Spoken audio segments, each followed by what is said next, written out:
Hello नमस्कार दोस्तों, कैसे हैं आप लोग। एक बार फिर से आपके अपने यूट्यूब चैनल ड्रीम क्लासेस में वेलकम करते हैं आप लोग का। तो आज हम आप लोगों के लिए बहुत ही बेहतरीन टॉपिक लेकर आए हैं। ठीक है, जो आज का जो सब्जेक्ट हम आज पढ़ाने वाले हैं आप लोग को, वो है आप लोगों के लिए व्याकरण। ठीक है, जो कि बहुत ही इंपॉर्टेंट है एग्जाम ऑफ व्यू से।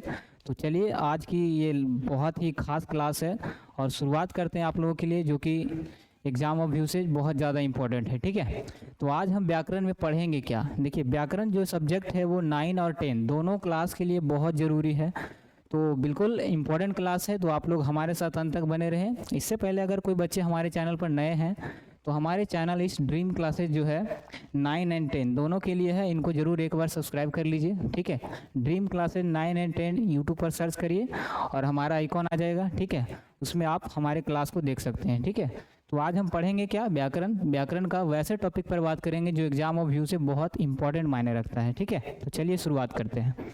तो आज हम व्याकरण में जो पढ़ने वाले सब्जेक्ट है वो हमारा है व्याकरण का बहुत ही इंपॉर्टेंट टॉपिक है जिसका नाम है संज्ञा। ठीक है, व्याकरण में हम लोग क्या पढ़ने वाले हैं, तो संज्ञा के बारे में। संज्ञा क्या है, ठीक है, इसके कितने भेद हैं, इससे बहुत सारे क्वेश्चन बनते हैं एग्जाम में। ठीक है, तो हमारे साथ चलिए इसकी शुरुआत करते हैं।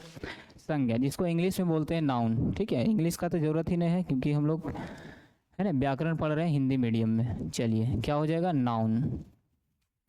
तो संज्ञा क्या है, देखिए संज्ञा का मतलब होता है किसी भी तरह का कोई भी नाम हो, किसी वस्तु, स्थान, किसी तरह का कोई भाव। ठीक है, जिसको फीलिंग कहते हैं। ठीक है, इस तरह के कोई किसी जगह का कोई नाम हो, किसी प्लेस का नाम, तो इस तरह का जो भी नाम होता है, ठीक है, वो संज्ञा के अंतर्गत आता है। तो चलिए आप नोट करते जाइए, कॉपी पेन लेकर बैठिएगा और हमारे साथ शुरुआत करते हैं। ठीक है, संज्ञा क्या है, सबसे पहले इसकी परिभाषा पर डिस्कस करते हैं हम लोग। ठीक है, सबसे पहले इसकी परिभाषा क्या है, चलिए तो इसका परिभाषा आप लोग नोट करिएगा, एग्जाम ऑफ व्यू से बहुत इंपॉर्टेंट होता है। ठीक है, तो बिल्कुल इग्नोर नहीं करना है और हमारे साथ अंत तक बने रहें।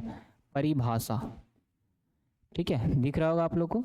परिभाषा इसका सबसे पहले क्या है, ठीक है, अच्छे से समझिएगा, बिल्कुल इंटरेस्टिंग टॉपिक है।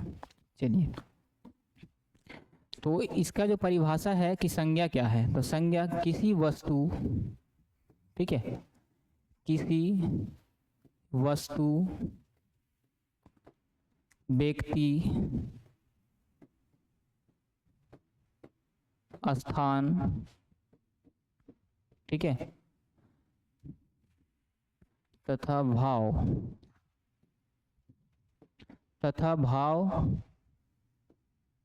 ठीक है, आदि नाम को क्या कहते हैं, संज्ञा कहते हैं। आदि नाम को क्या कहते हैं, संज्ञा कहते हैं। चलिए, डिफिनीशन से बिल्कुल स्पष्ट है कि हम संज्ञा किसको कहते हैं। ठीक है, तो डिफिनीशन से बिल्कुल स्पष्ट, आप लोग को एक बार फिर से समझा देते हैं कि ये जो संज्ञा है इसको समझने के लिए क्या करना होगा। ठीक है, संज्ञा कहते हैं। चलिए, तो हमारा जो क्वेश्चन है वो संज्ञा क्या है, तो संज्ञा क्या है किसी, यहाँ देखिए परिभाषा से हम लोग समझते हैं कि संज्ञा क्या है।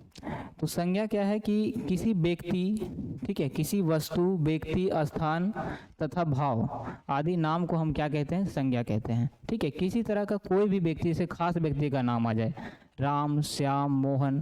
ठीक है, एक एक एग्जाम्पल के थ्रू हम लोग आप लोग को समझाते हैं जो कि अच्छे से समझ में आने वाला है बिल्कुल। ठीक है, चलिए अब जैसे लेते हैं। ठीक है, जैसे, तो जैसे में क्या आ जाएगा हमारा, किसी वस्तु का नाम, कोई भी वस्तु। ठीक है, वस्तु में क्या, किसी वस्तु का नाम ले लेंगे हम। ठीक है, किसी वस्तु का नाम, वस्तु में आ जाएगा जैसे क्या, टेबल, कुर्सी, किसी तरह का कोई भी वस्तु हो सबको हम क्या बोलेंगे, संज्ञा ही बोलेंगे। ठीक है, तो वस्तु आ जाएगा, वस्तु में आ जाएगा क्या, टेबल, ठीक है, कुछ भी ले सकते हैं हम लोग, कलम, ये सब भी क्या है, एक वस्तु है। ठीक है, अब आ गया व्यक्ति। व्यक्ति में क्या ले सकते हैं हम लोग, किसी व्यक्ति का कोई नाम हो, जैसे किसी व्यक्ति का नाम से हमारा तात्पर्य है कि कोई खास नाम हो। ठीक है, कोई खास नाम मतलब कि जैसे हो गया मोहन, राम, ठीक है, महात्मा गांधी, कोई भी नाम हो। ठीक है, तो उसको हम क्या बोलेंगे, व्यक्तिवाचक, सॉरी, संज्ञा में क्या बोलेंगे, व्यक्ति के अंतर्गत जो वो आता है, ठीक है। जैसे व्यक्ति में क्या आ जाएगा, मोहन, सोहन, कोई भी नाम ले लीजिए, शरीर के कोई अंग का नाम, कुछ भी, ठीक है। अब आ गया क्या, स्थान का नाम। तो स्थान में हम क्या ले सकते हैं, चलिए इसी को रहने देते हैं। स्थान का नाम, स्थान का नाम, स्थान का नाम में हम लोग कह सकते हैं पटना, मुंबई, कोई शहर का नाम, कोई जगह का नाम, कोई गांव का नाम, किसी तरह का कोई भी स्थान हो, सबको हम क्या बोलेंगे, संज्ञा बोलेंगे, ठीक है। बिल्कुल अच्छे से समझ में आ रहा है, कॉपी में जरूर नोट करिएगा, बहुत इंटरेस्टिंग टॉपिक है और एग्जाम ऑफ व्यू से बहुत इंपॉर्टेंट होने वाला है आप लोग के लिए, तो बिल्कुल इग्नोर नहीं करना और हमारे साथ अंत तक बने रहें, ठीक है। चलिए स्थान में हम लोग ले लेते हैं पटना, पटना आ गया, मुंबई, मुंबई, कोई गांव का नाम रामपुर, ठीक है, कोई गांव का नाम ले लिए हम, जैसे हो गया रामपुर, रामपुर, ठीक है। तो ये हो गया। अब बच गया भाव, भाव में क्या आ जाएगा हमारा, भाव, भाव किस तरह का भाव उत्पन्न होगा इसमें, तो भाव में आ जाएगा किसी तरह का कोई फीलिंग, जैसे बचपन, दुख, ठीक है, ईमानदारी, ठीक है, बेईमानी, ये सब जो भाव है, ठीक है, एक तरह से हो गया मिठास, ठीक है, सच्चाई, ये सब क्या है, हमारे भाव आ जाते हैं ना, ये फीलिंग के अंतर्गत आते हैं, ठीक है। क्या होते हैं, ये फीलिंग होते हैं, इसीलिए इसको भाव बोलते हैं, ठीक है। किसी तरह का कोई भाव जो कि अंदर से उत्पन्न हो, जैसे हो गया क्या, ईमानदारी, ईमानदारी, ठीक है, सच्चाई, चलिए सच्चाई और बचपन, इट्टीसी यानी कि आदि, ठीक है। तो ये जो जितने सारे एग्जाम्पल हम लिए हैं, ये सभी के सभी संज्ञा के अंतर्गत आते हैं, ठीक है। क्या आते हैं, संज्ञा के अंतर्गत आते हैं। चलिए तो एक बार फिर से आप लोग को एक रिकॉल कर देते हैं ताकि बिल्कुल कन्फ्यूजन ना हो। चलिए तो सबसे पहले संज्ञा क्या है, जिसको इंग्लिश में नाउन बोलते हैं। तो परिभाषा से स्पष्ट है कि संज्ञा हम वैसे नाम को कहेंगे, या तो किसी वस्तु का नाम हो, या किसी व्यक्ति का नाम हो, या स्थान का नाम हो, या फिर क्या आ जाए, किसी तरह का कोई भाव उत्पन्न होता हो, ठीक है, उसको हम क्या बोलेंगे, संज्ञा बोलेंगे। इस तरह के जितने भी नाम हैं सभी को हम क्या कहेंगे, संज्ञा कहेंगे। सब कुछ बताने वाले हैं आप लोग को कि किस तरह से हम संज्ञा को पकड़ सकते हैं, एग्जाम्पल के थ्रू दिया जाएगा कि राम आम खाता है, इसमें राम कौन सी संज्ञा है। तो बिल्कुल अंत तक बने रहें, आप लोग को बिल्कुल कन्फ्यूजन बिल्कुल नहीं होगा। चलिए शुरुआत करते हैं इसका, अगला टॉपिक जो है।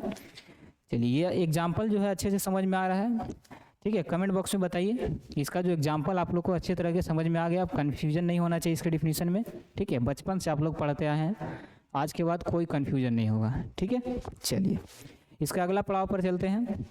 अगर कोई बच्चे इसको नहीं लिख रहे हैं तो ठीक है, अच्छे से समझिएगा। चलिए अगला इसका टॉपिक, इसको इरेज कर देते हैं। परिभाषा से बिल्कुल स्पष्ट है कि संज्ञा क्या है। अब इसके हम टाइप पर जाएंगे, ठीक है, ये कितने टाइप के होते हैं, ठीक है। चलिए बिल्कुल जितना आज तक पढ़े हैं आप लोग उससे बिल्कुल हट के बताएंगे, ठीक है, ताकि कुछ एक्स्ट्रा भी नॉलेज हो आप लोग को। चलिए तो क्या हो जाएगा, संज्ञा के भेद। संज्ञा के कुल जो है कितने भेद हैं, संज्ञा के कुल कितने भेद हैं, ठीक है। चलिए संज्ञा के भेद क्या आ जाएगा, संज्ञा के भेद। चलिए देखिएगा संज्ञा के कितने भेद हैं, how many types of noun, ठीक है। संज्ञा के कितने भेद हैं, तो संज्ञा के मूल रूप से 2 भेद हैं। आप लोग तो 5 पढ़े हैं लेकिन हम 2 बताएंगे, ठीक है, उसी 2 के अंतर्गत वो 5 आते हैं, ठीक है। तो संज्ञा के मूल रूप से कितने भेद हैं, 2 भेद हैं। सबसे पहले क्या आ जाएगा, सबसे पहला आता है हमारा गणनीय संज्ञा। गणनीय संज्ञा, गणनीय संज्ञा। अब देखिए, और दूसरा आता है हमारा अगणनीय संज्ञा।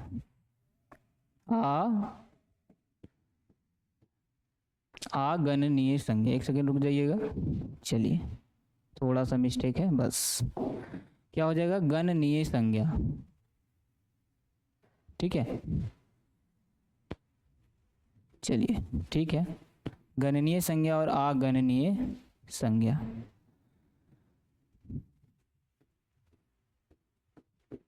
देखिए नाम से बिल्कुल स्पष्ट है कि संज्ञा क्या है, यानी कि वैसी संज्ञा जो काउंटेबल हो, जिसको हम गिन सकते हैं, वो क्या होता है, हमारा गणनीय संज्ञा के अंतर्गत आता है। ठीक है, क्या आता है, गणनीय संज्ञा। जैसे कोई भी नाम हो जिसको हम काउंट कर सकते हैं, जैसे हो गया टेबल, कलम, ठीक है, गाय, किसी तरह का कोई भी ऐसा नाउन हो जिसको हम गिन सकते हैं, काउंट कर सकते हैं, वो क्या आता है, गणनीय संज्ञा के एग्जाम्पल है। ठीक है, चलिए डिफिनीशन से इसको बिल्कुल स्पष्ट करवा देंगे। और दूसरा है क्या हमारा, अगणनीय संज्ञा। अगणनीय संज्ञा से बिल्कुल तात्पर्य ये है कि वैसी संज्ञा जिसको हम नहीं गिन सकते, यानी कि नहीं गिन सकते हैं, इसका क्या मतलब है, या तो उसको नाप सकते हैं या उसको क्या कर सकते हैं, फील कर सकते हैं, वो हो जाएगा अगणनीय संज्ञा। जैसे चावल, दूध, ये सब क्या है, अगणनीय संज्ञा है, क्योंकि इसको गिना नहीं जाता बल्कि नापा या तौला जाता है। बिल्कुल स्पष्ट है। गणनीय संज्ञा मतलब जिसको हम गिन सकते हैं, और अगणनीय मतलब जिसको नहीं गिन सकते हैं। ठीक है, बिल्कुल स्पष्ट है। चलिए समझ में आ रहा है, कमेंट बॉक्स में बताइएगा आप लोग। चलिए बहुत सारे बच्चे का रिप्लाई आ रहा है, चलिए आगे बढ़ते हैं। ठीक है, तो गणनीय संज्ञा और अगणनीय बिल्कुल स्पष्ट है। अब इसको हम एक एक करके डिफिनीशन लिखा देते हैं, ताकि आप लोग को बाद में अगर भूल जाए, कन्फ्यूजन हो जाए, तो आप कॉपी खोल के देख सकते हैं कि क्या समझाए थे सर। ठीक है, चलिए तो इसको इरेज कर देते हैं। अब इसके डिफिनीशन पर चलते हैं हम लोग। इसको नोट कर लिए होंगे आप लोग जी, बिल्कुल। चलिए आगे हम बताएंगे इसके बारे में, ठीक है, कि गणनीय संज्ञा की परिभाषा क्या है। परिभाषा, परिभाषा तो लिखेंगे हम, कॉपी में नोट करिएगा, वैसी संज्ञा, वैसी संज्ञा, ठीक है, जिसे हम क्या कर सकते हैं, वैसी संज्ञा जिसे हम गिन सकते हैं। क्या कर सकते हैं, गिन सकते हैं। वैसी संज्ञा जिसे हम गिन सकते हैं गणनीय संज्ञा कहलाता है। चलिए बिल्कुल समझ में आ रहा, दिख रहा है आप लोग को स्पष्ट, गणनीय संज्ञा कहलाता है। ठीक है, चलिए अब कुछ एग्जाम्पल ले लेते हैं, इसको कॉपी में जरूर नोट करिएगा आप लोग। ठीक है, कि गणनीय संज्ञा आखिर होता क्या है। ठीक है, चलिए नाम से बिल्कुल स्पष्ट है। अब इसका कुछ एग्जाम्पल हम आप लोग को शो करते हैं। चलिए अब एग्जाम्पल ले लेते हैं, जैसे हो गया, जैसे में क्या कह सकते हैं हम, जिसको गिन सकते हैं। अब आप बताइए कि कौन कौन से ऐसे संज्ञा के नाम है जिसको हम, नाम से स्पष्ट होता है कि किसको हम गिन सकते हैं। ठीक है, एग्जाम्पल लेते हैं, कलम, ठीक है, हो गया क्या, कुत्ता, बिल्ली, घोड़ा, सबको क्या कर सकते हैं, गिन सकते हैं। ठीक है, चलिए क्या हो गया, कलम, किताब, तो ये सारे जो एग्जाम्पल हैं ये गणनीय संज्ञा के उदाहरण हैं। ठीक है, इत्यादि। चलिए बिल्कुल इसको नोट कर लीजिए आप लोग, दिख रहा है स्पष्ट। ठीक है, मेरे ख्याल से कोई प्रॉब्लम नहीं आता होगा। ठीक है, बताइएगा अगर किसी तरह का कोई प्रॉब्लम हो तो आप हमें कमेंट बॉक्स में ज़रूर बताइएगा। ठीक है, चलिए दिख रहा है, चलिए आगे बढ़ते हैं इसको। चलिए अगला जो हमारा था वो क्या था, अगणनीय संज्ञा। संज्ञा के दो भेद बता चुके हैं, गणनीय और अगणनीय। ठीक है, गणनीय हम ऑलरेडी बता चुके हैं। अब आगे आते हैं अगला टॉपिक, गणनीय पर। चलिए अब आता है हमारा दूसरा, अगणनीय संज्ञा। अगणनीय संज्ञा, ठीक है। अब देखिए ये भी बहुत अच्छे तरीके से समझा चुके हैं आप लोग को। चलिए, जो बच्चे अगर डिफिनीशन से समझना चाहते हैं वो डिफिनीशन लिख सकते हैं, जिनको ऐसा ही समझ में आ गया वो सिर्फ वीडियो देख सकते हैं, ठीक है, क्योंकि ये सबको पता होता है। चलिए, तो इसका डिफिनीशन क्या हो जाएगा, परिभाषा, वैसी संज्ञा जिसे हम नहीं गिन सकते हैं, जिसे हम नहीं गिन सकते हैं, अर्थात ठीक है, जिसे नापा या तौला जाए, जिससे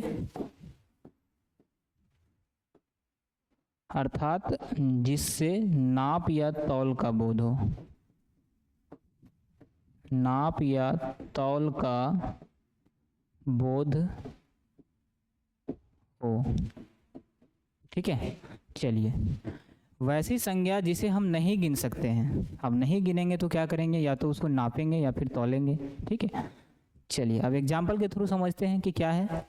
चलिए, कुछ एग्जाम्पल ले लेते हैं आप लोग के लिए, ताकि बिल्कुल ही कन्फ्यूजन ही ना हो इस टॉपिक में, ठीक है। चलिए, जैसे हो गया हमारा, जैसे क्या हो जाएगा, ठीक है, दूध, चावल, ठीक है, और क्या कर सकते हैं, अभी लिखा चुके हैं बचपन को क्या कर सकते हैं, सिर्फ फील कर सकते हैं, है ना, एक अंदर से एक भाव उत्पन्न होता है इससे। सच्चाई, चलिए, इत्यादि। बिल्कुल समझ में आ रहा होगा आप लोग को, अगर नहीं समझ आ रहा है तो बताइएगा। चलिए, अगणनीय संज्ञा से सिंपल समझ जाना है कि वैसी संज्ञा जिसे हम नहीं गिन सकते हैं, ठीक है। हम नहीं गिन सकते तो क्या कर सकते हैं, या तो उसको नाप सकते हैं या तौल सकते हैं, ठीक है, सिर्फ कल्पना कर सकते हैं। अगर कोई फीलिंग हो, जैसे बचपन है, तो इसको क्या कर सकते हैं, सिर्फ महसूस कर सकते हैं, ठीक है। चलिए, अब अगला पड़ाव पर चलते हैं इसका, इसको इरेज कर देते हैं, आप लोग नोट कर लिए। चलिए, आगे बढ़ते हैं। देखिए, अगला जो है हमारा कि गणनीय संज्ञा, है ना। अगला आप लोग पढ़ चुके हैं कि संज्ञा के क्या होते हैं, 5 भेद होते हैं, ठीक है। 5 भेद होते हैं संज्ञा के, कितने भेद होते हैं, 5 भेद होते हैं। कौन कौन होते हैं, अब संज्ञा के भेद में पढ़ेंगे कि हम लोग संज्ञा के कितने भेद होते हैं, 5 भेद होते हैं, और उसमें से कौन कौन से ऐसे हैं जिनको गणनीय के अंतर्गत रखा गया है, और कौन कौन से ऐसे संज्ञा है जिसको अगणनीय के अंतर्गत रखा गया है, ठीक है। बिल्कुल एग्जाम में आता है, तो हमारे साथ बने रहें। चलिए, संज्ञा के 5 भेद होते हैं, ठीक है। संज्ञा के मुख्य रूप से 5 भेद हैं। संज्ञा के मुख्य रूप से क्या है, 5 भेद हैं। उसको शॉर्ट में रखा गया है 2 भेद में, ठीक है। काफ़ी बच्चे को लग रहा हो कि अभी 2 बता चुके हैं, फिर 5 बता रहे हैं, ठीक है। तो वो जो इतना जो हम 5 पढ़ेंगे अभी, वो 5 उन्हीं 2 के अंतर्गत आता है, यानी शॉर्ट में हम बोल सकते हैं कि संज्ञा के 2 भेद हैं, ठीक है। ऐसे हम 5 भेद पढ़ते आए हैं, तो इनके बारे में भी बता देते हैं, और वो ये जो 5 भेद है वो क्या है, उसी के अंतर्गत आते थे। बिल्कुल कंफ्यूज नहीं होना है आप लोग को। चलिए,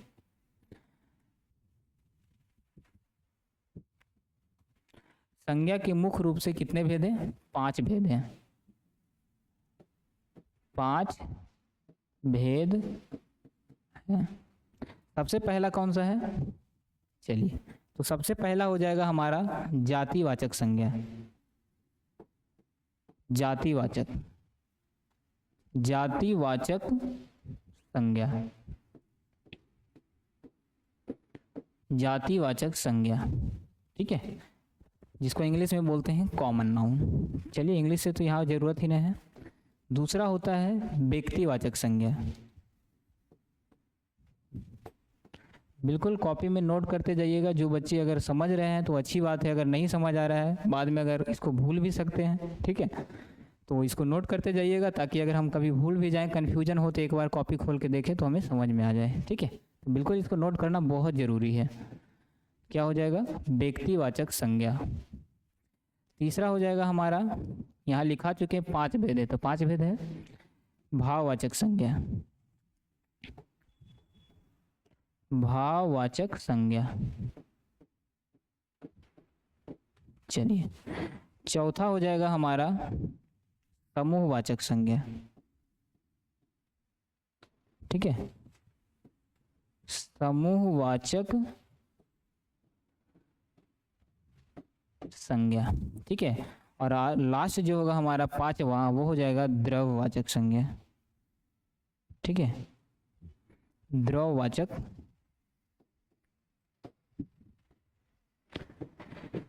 संज्ञा। तो बिल्कुल समझ में आ रहा है आप लोग को? कमेंट बॉक्स में बताइएगा कि यहाँ तक आप लोग को कोई कन्फ्यूजन, कोई दिक्कत हो तो बताइएगा।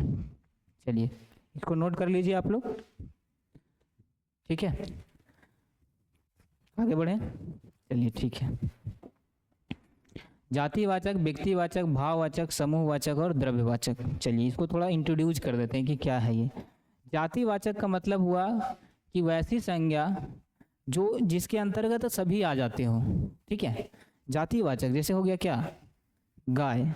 अब देखिए गाय है तो गाय से क्या है कि कहीं किसी तरह का कोई भी गाय हो। ठीक है, चाहे वो गांव का हो, शहर का हो, यानी कि उसके अंतर्गत सारा कुछ आ रहा है। जैसे हम बोले गांव, गांव के अंतर्गत ऐसा कोई भी गांव नहीं है जो छूटता है। ठीक है, चाहे वो कोई भी गांव हो, रामपुर हो, कोई भी हो। ठीक है, यानी कि एक का नाम ले उसमें सारा इंक्लूड हो जाए। ठीक है, तो वो होता है जातिवाचक, मतलब जिसे जाति भर का बोध हो, पूरी जाति का।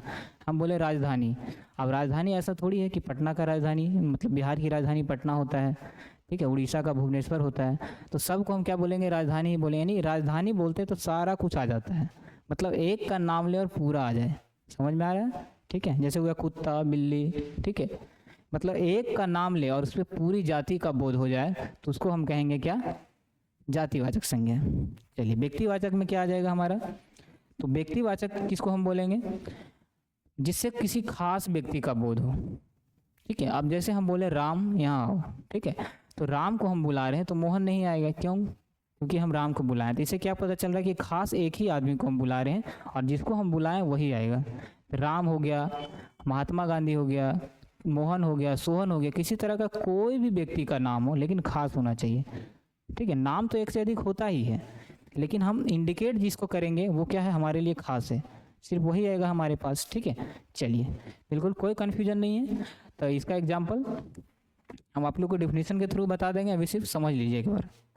भाववाचक संज्ञा में क्या आ जाएगा, है ना, जिससे क्या हो, किसी तरह का कोई भाव उत्पन्न होता हो।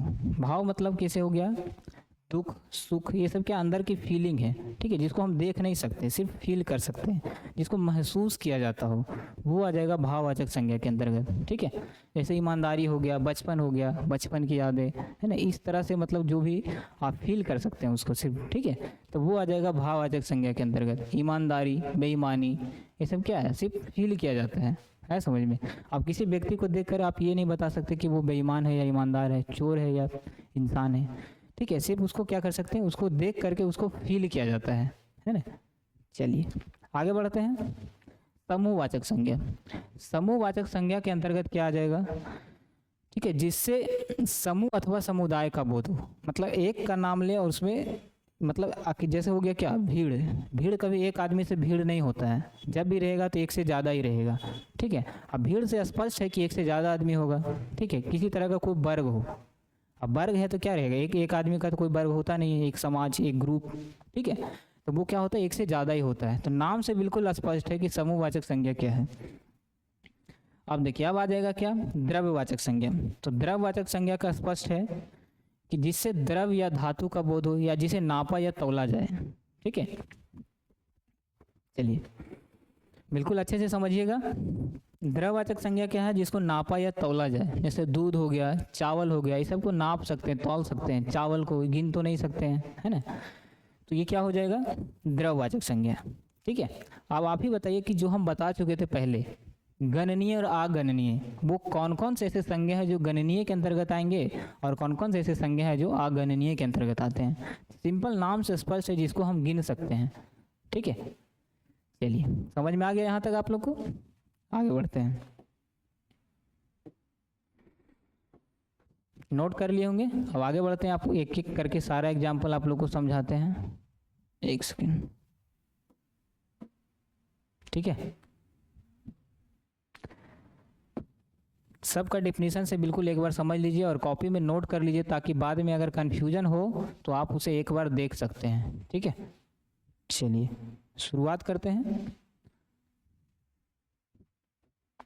क्या हो जाएगा, इसकी परिभाषा से ही शुरुआत करते हैं। ठीक है, परिभाषा समझते हैं कि परिभाषा,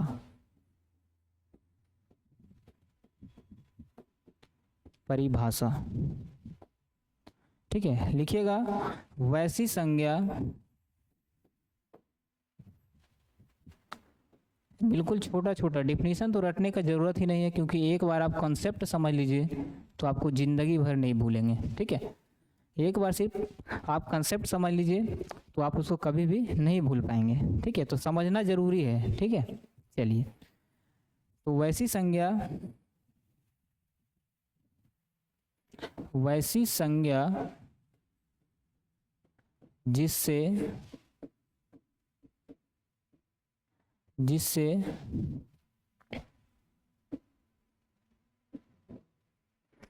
वैसी संज्ञा जिससे पूरी जाति का बोध हो, या जाति भर का बोध हो, पूरी जाति का बोध हो,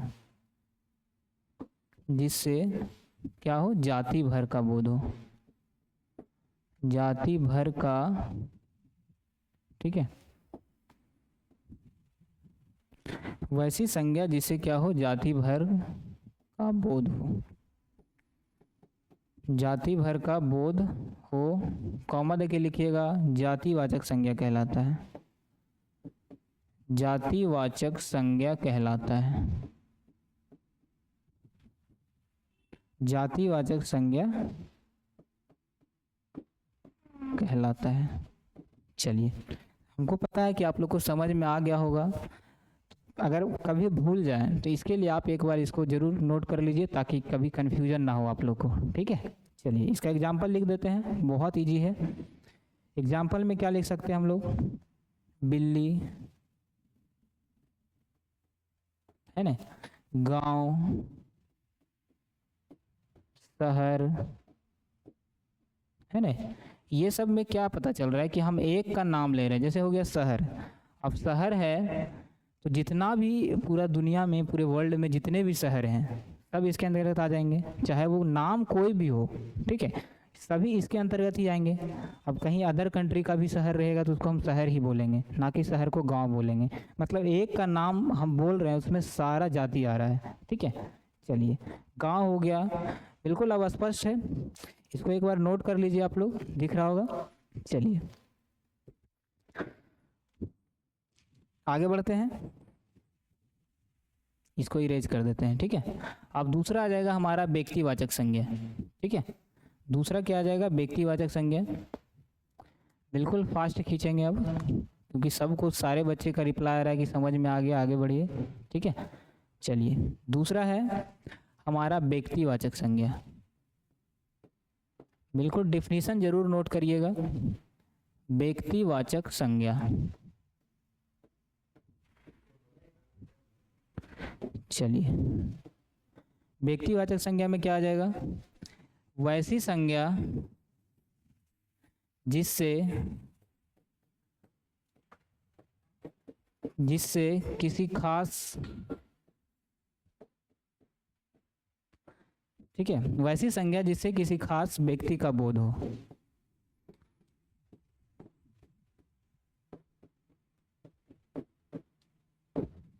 ठीक है, चलिए बिल्कुल डेफिनेशन से स्पष्ट है कि व्यक्तिवाचक संज्ञा क्या है, कि वैसी संज्ञा जिससे किसी खास व्यक्ति का बोध हो। जैसे किसी तरह का कोई नाम आ जाए, राम, मोहन, ठीक है, इससे क्या पता चल रहा है कि हम जिसको इंडिकेट कर रहे हैं सिर्फ उन्हीं को, मतलब एक उनके लिए क्या होता है, वो खास होता है। नाम एक से अधिक होते हैं, लेकिन इंडिकेट जिसको हम करेंगे वो उसके लिए क्या होता है, खास होता है। पहले ऑलरेडी बता चुके हैं आप लोग को, तो इसका एग्जाम्पल भी लिख लीजिए ताकि आप लोग को अच्छे से समझ में आ जाए। एग्जाम्पल आ जाएगा मोहन,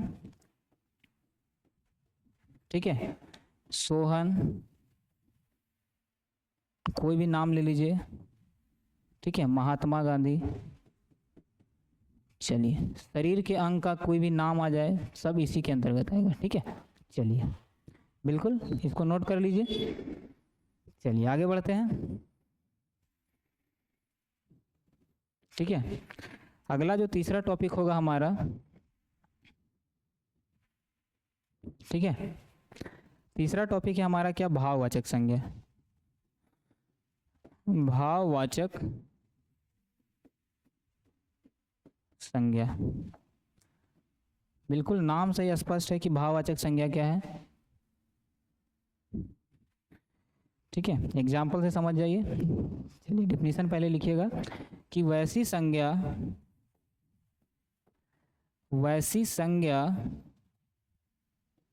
जिससे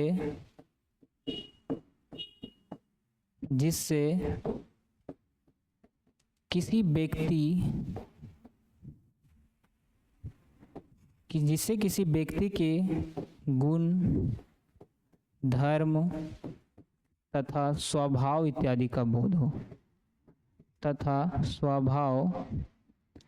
इत्यादि का बोध हो, क्या कहलाता है, भाववाचक संज्ञा कहलाता है। एग्जाम्पल से समझ लीजिए। अब देखिए इसमें हम क्या बताए हैं आप लोग को कि वैसी संज्ञा जिससे किसी व्यक्ति के क्या हो, गुण, धर्म तथा स्वभाव इत्यादि का पता चले। ठीक है, वैसी संज्ञा जिससे किसी व्यक्ति के गुण पता चले कि उसके अंदर क्या गुण है। ठीक है, वो एक अच्छा इंसान है, राम एक अच्छा इंसान है, तो इसमें अच्छा क्या है, भाववाचक संज्ञा है। ठीक है, उसके अंतर्गत धर्म, ठीक है, जैसे वह हिंदू है, मुस्लिम है, सिख है, ईसाई है, तो ये सारे जो धर्म है ये सब भी क्या आएंगे, भाववाचक संज्ञा के अंतर्गत आएंगे। ठीक है, उसका स्वभाव, नेचर कैसा है। ठीक है, वो गुस्से टाइप का है या किसी तरह का कोई सच्चा इंसान है, ईमानदार इंसान है, ये सब क्या है, उसके गुण को, उसके स्वभाव को बता रहे हैं। ठीक है, तो ये आ जाएगा भाववाचक संज्ञा। एग्जाम्पल में आप लोग को बता चुके हैं क्या आ जाएगा, एग्जाम्पल लिख लीजिए। जैसे हो गया बचपन, एक सेकेंड एग्जाम्पल ले लेते हैं दूसरा कलर से। ठीक है, बचपन, सच्चाई, ठीक है, ईमानदारी इत्यादि। चलिए इसको नोट कर लीजिएगा। बस अब खत्म होने वाला है, बस 2 टॉपिक और है। ठीक है, समूहवाचक और द्रव्यवाचक, सिर्फ डिफिनीशन से समझ लीजिए एक बार, और आपका क्लास आज के लिए थोड़ा देर में समाप्त हो जाएगा। ठीक है, चलिए आगे बढ़ते हैं। चलिए अगला जो हो जाएगा हमारा, वो हो जाएगा समूहवाचक संज्ञा। ठीक है, जातिवाचक, व्यक्तिवाचक, भाववाचक 3 को बता चुके हैं। अब आगे आते हैं समूहवाचक संज्ञा में। ये हो जाएगा हमारा चौथा, समूहवाचक संज्ञा। कॉपी में नोट करिएगा। ठीक है, बहुत इंपॉर्टेंट है, तो बिल्कुल इसको स्किप नहीं करना है। चलिए समूहवाचक संज्ञा क्या है, तो वैसी संज्ञा जिससे समूह अथवा समुदाय का बोध हो, वैसी संज्ञा जिससे समूह अथवा समुदाय का बोध हो। ठीक है, क्या कहलाता है, समूहवाचक संज्ञा कहलाता है। चलिए एग्जाम्पल ले लेते हैं कुछ, जैसे जिससे मतलब वैसे शब्द जो हम बोले तो लगे कि हाँ एक से अधिक जरूर होगा उसमें। ठीक है, जैसे हो गया भीड़, क्या लिखेंगे, भीड़, सेना, एक आदमी का सेना नहीं होता, एक से ज़्यादा ही होता है, सेना हो गया। वर्ग, किसी तरह का कोई सभा।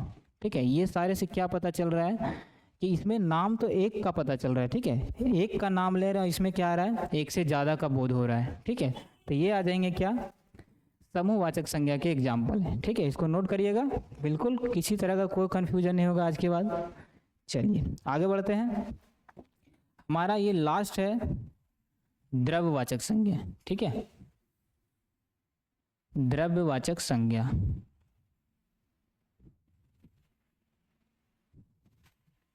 चलिए 5वां जो टॉपिक है हमारा वो क्या है, द्रव्यवाचक संज्ञा। 5वां नोट करिएगा, वाचक संज्ञा। ठीक है, इसका डेफिनेशन पहले समझ लीजिए।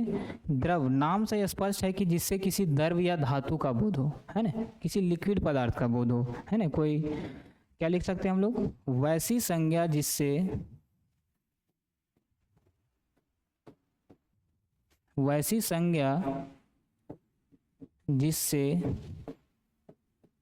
किसी द्रव या धातु का बोध हो।